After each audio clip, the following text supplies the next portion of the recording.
Sa isang mundo ng fantasy na nagpapaalala sa Harry Potter, isang tila walang silbi, maikli, at hindi kagandahang-ganda na tao na ang pangalan ay Will Surfort ay ipinanganak bilang tanging muggle. Siya ay naninirahan sa isang kaharian na nakasentro sa iginagalang na Rigard at Magical Academy, kung saan maraming nag-aasam na mga salamangkera at salamangkera ang pumupunta upang paghusayin ang kanilang mga kasanayan. Sa prestihiyosong institusyong ito, ang mahalagang talento sa pangingialam ay ang tanging salapi na mahalaga. Isang salapi na kulang ang ating kapalaran na protagonista. Gayunpaman, kahit ang mga taong walang likas na kakayahang pangingialam ay maaaring makakuha ng pasok sa iginagalang na akademya na ito sa pamamagitan ng pagtitipon ng mga puntos ng kredito sa pamamagitan ng pagpatay sa maraming halimaw ng dungeon. Armado sa kanyang mapagkakatiwalaan na taybak, nakikibakan ng matindi si Will laban sa mapanganib na halimaw ng dungeon, na nakasalalay ang kanyang kaligtasan, hanggang sa makakuha siya ng sapat na mga puntos upang maging isang mag-aaral sa Rorden Academy. Sa isang talumpati sa Rorden Magic Academy, itinuturo ng mga guro sa mga mag-aaral ang pagbubuwis ng munting halaga ng pangingialam sa mga hindi buhay na bagay, na binabago sila sa mga bola ng apoy. Napansin ni Professor Edward si Will, na nakaupo sa likuran, na nagsusulat ng mga tala at hindi nagbibigay pansin sa klase. Naguguluhan, tinatawag niya si Will sa harapan, ngunit si Will, abala sa kanyang personal na kaibigan na si Kiki na nakaupo kasama niya, ay hindi kaagad sumagot. Pagkatapos ng ilang pagtatangka upang makuha ang kanyang atensyon, lumapit si Will sa harapan, na nagpapakita na ang mga guro ay madalas na ilagay siya sa harapan upang pahiyain siya sa harap ng kanyang mga kapwa. Ang propesor, nakakalang nagbigay ng isang talumpati sa paglikha ng mga apoy, ay naghamon kay Will na isagawa ang mantra. Bilang pagkabigo, sinubukan ni Will ang mantra gamit ang kanyang bareta, ngunit walang nangyari, na nagpapasok ng buong klase sa tawanan sa kanyang kabiguan. Ayon kay Professor Edward, ang taong ito na may 4 na mata na walang silbi ay hindi marunong kahit na magsagawa ng pinakasimpleng mga mantra. Na nagpapabago sa kanya kung bakit ang ganyang walang kwentang basura ay tinanggap sa prestihiyosong institusyong ito. Malinaw na si Will ay nasa kanyang ika-6 na taon na, at ang tanging dahilan kung bakit siya nakaligtas ng walang anumang mahalagang talento sa pangingialam ay ang kanyang aklat na kaalaman, katulad ni Hermione Granger, na nagpapahintulot sa kanya na pumasa sa mga nakasulat na pagsusulit. Ang pinakamapagmataas na mag-aaral, isang individual na may pulang buhok na ang pangalan ay Sean, ay nagpapakita ng kanyang kakayahan, na nagpapahirap kay Will na maging malinaw sa kanyang kakulangan at nagpapasok ng mga iniisip na iwanan ng kanyang pangarap na maging isang salamangkera. Pinalubha pa ng propesor ang pagkakaiba na ito sa pamamagitan ng kaagad na pagpalaki ng isang hindi buhay na bagay, na nagpapakita ng ideya na sa mundong ito, ang pangingialam ay katumbas ng lubos na kapangyarihan. Ang lahat ng pamumuno at kapangyarihan ay nagmumula sa kahusayan sa pangingialam, na nagpapahintulot kay Edward na maniwala na ang isang muggle tulad ni Will ay walang lugar dito at dapat tumigil sa pangarap-pangarap. Pagkatapos ng klase, pumunta si Will sa hallway kung saan siya ay lapitan ni Sheehan at ng kanyang mga kaibigan, sina Lel at Gordon. Si Sheehan, syempre, ay nandoon upang baliwalain si Will, na iminumungkahi na siya ay pumunta sa mga dungeons muli upang makapagkompensasyon sa kanyang kulang-kulang na pagganap sa pangingialam. Ang tanging paraan upang makakuha ng mga kredito ay sa pamamagitan ng pagpatay sa maraming halimaw ng dungeon. Naniniwala si Sheehan na dapat ikahiya ni Will ang pagtruko ng kanyang sarili sa akademya at nagsimulang insultuhan siya ng higit pa. Sa sandaling iyon, isang babae na ang pangalan ay Colette ay sumingit, na sinasabi kay Sheehan na itigil ang pang-aabuso kay Will.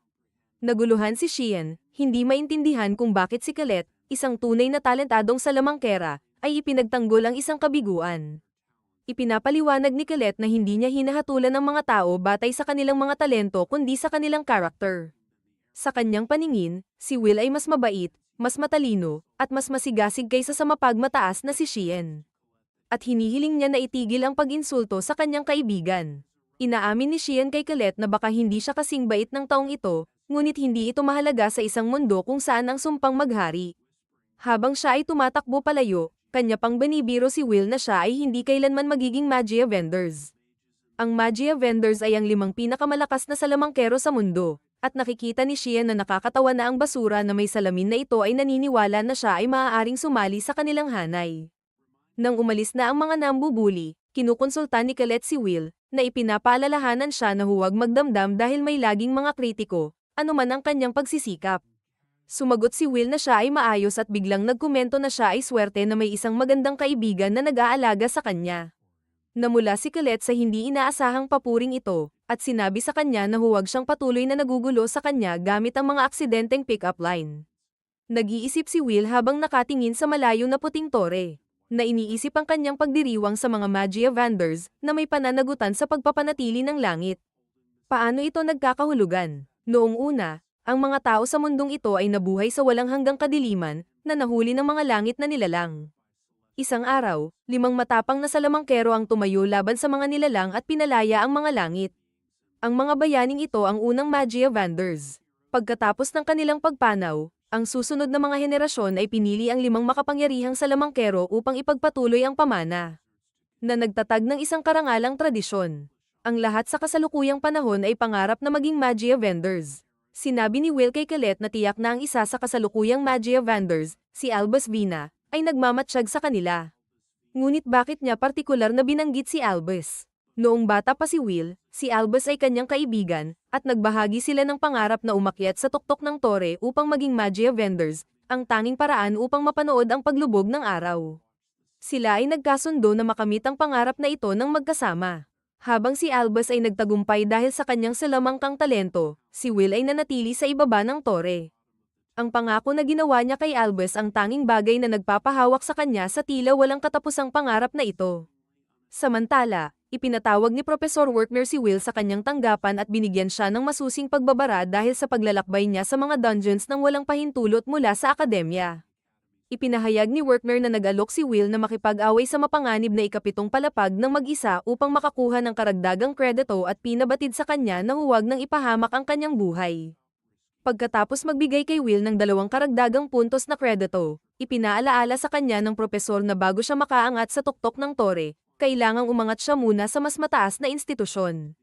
Ang pagtanggap sa mas mataas na institusyon ay nangangailangan ng napakalaking talento sa mahika, na kulang si Will. Kaya kailangan niyang makaumpok ng nakakabigla na 10,000 puntos na kredito.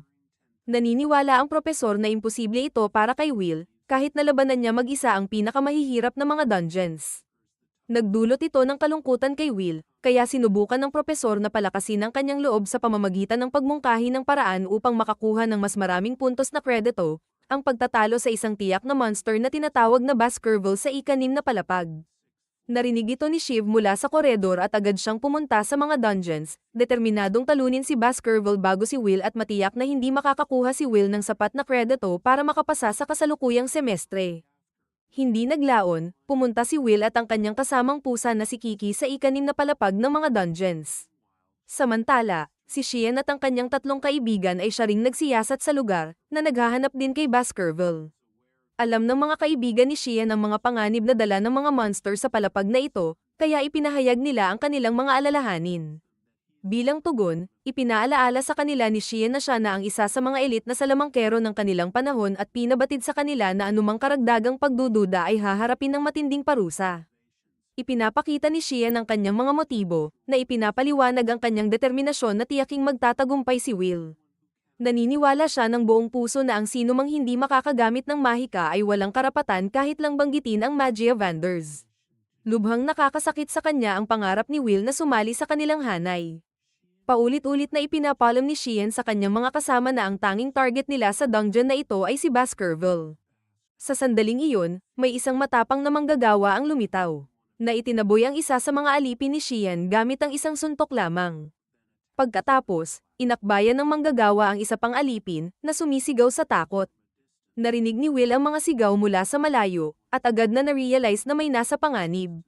Mabilis siyang tumakbo sa lugar at nakita si Shian na nakaluhod, desperadong gumagamit ng mga sumpa ng apoy laban sa isang masamang bantay. Ngunit hindi ito napepektuhan ng mga pag-atake ni Shian, na tila immune sa kanyang mga pag-atake. Malinaw na ang masamang bantay na ito ay nagkakahalaga ng 10 credits. Na mas malaki kaysa kay Baskerville, ngunit nalilito si Will kung bakit nandito ang monster na ito, dahil dapat ito nakatira sa mas malalim na palapag. Halos abutin na ng bantay si Shian, ngunit nag-alinlangan si Will na tulungan siya, na naalala ang mga taon ng pang-aapi at pangbubali na kanyang pinagdaanan. Alam niya na walang obligasyon na iligtas si Shian, at iniisip na hayaan siyang harapin ang kanyang mga kaparusahan. Gayunpaman, ang mga alaala ng kanyang kaibigan na si Albus at ang regalo na ibinigay niya. Nasuot pa rin niya sa kanyang kwintas, ay nagpigil sa kanya mula sa ganitong kaiyahiyang gawain. Sa isang iglap, hinabol niya ang pag-atake ng monster at pinigilan ng laking sandata nito mula sa pagpukol kay Xian. Habang bumubuhos si Professor Edward sa opisina ni Professor Werner, ipinapalam sa kanya na si Xian at ang kanyang dalawang kaibigan ay nagtungo sa mga dungeon ng walang pahintulot ng akademya.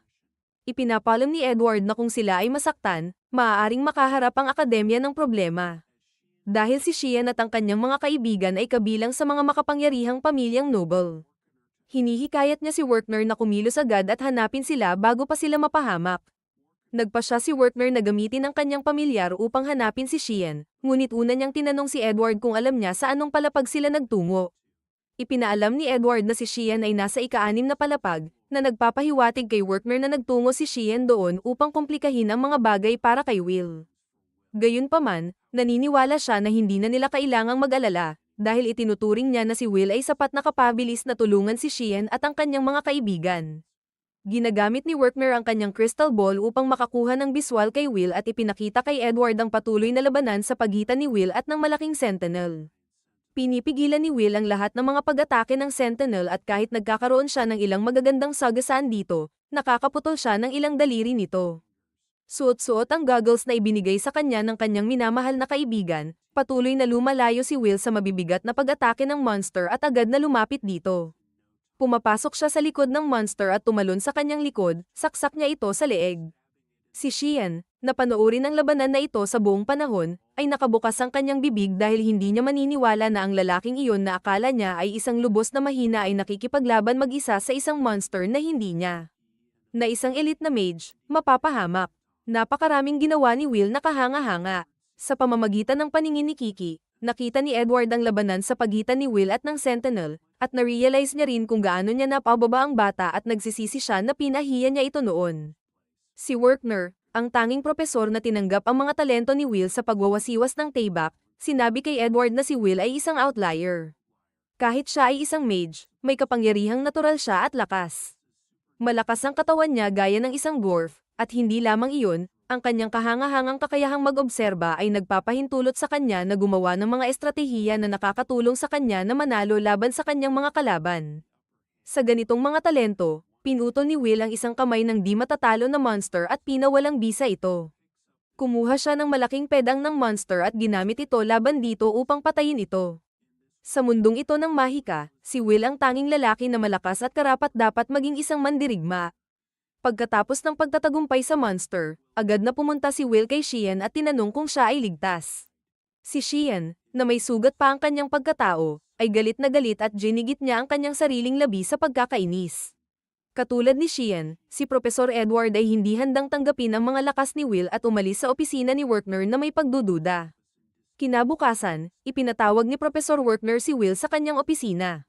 Sa halip na sumbatan siya, pinuri ni Werner si Will sa kanyang mga kahanga-hangang gawa. Binigyan niya siya ng 10 credit points, na nagpapatuloy sa kanyang pangarap na sumali sa kanyang kaibigan sa tuktok ng mga ranggo. Noong 5 taon na ang nakakaraan, pinaglaruan at tinutuya-tuya si Will sa buong paaralan dahil sa kawalan niya ng kakayahang magical.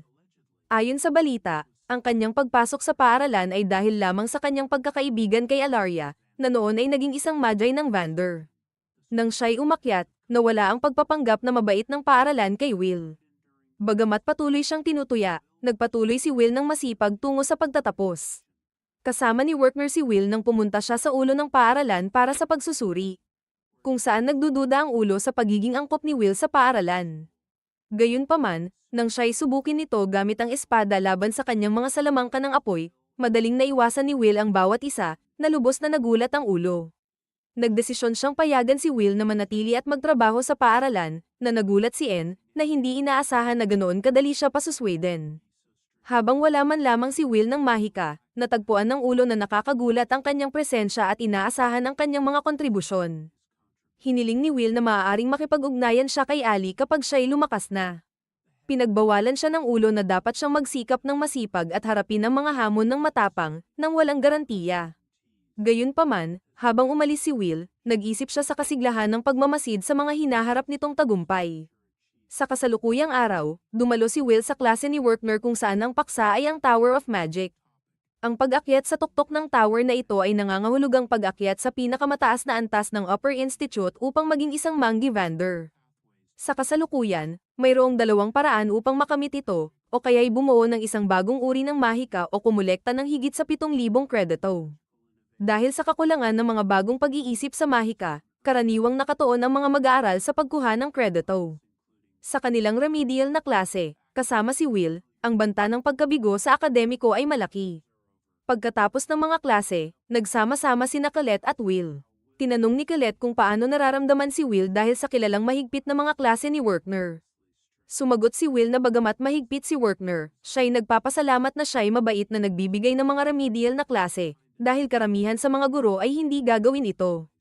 Habang naglalakad sila, may nakita silang kaguluhan, at narinig nila ang mga kaibigan ni Shen na nagpupuri sa kanya dahil siya raw ang nagpatalo sa Evil Sentinel. Subalit alam ni Shen na siya'y isang sinungaling, dahil si Will ang tunay na nagpatalo dito. Nang makita niya si Will, siya'y pumunta rito at nagsimulang makipag-away sa kanya. Ngunit nang makita niya na madali lamang siyang matalo ni Will, tumigil siya at umalis.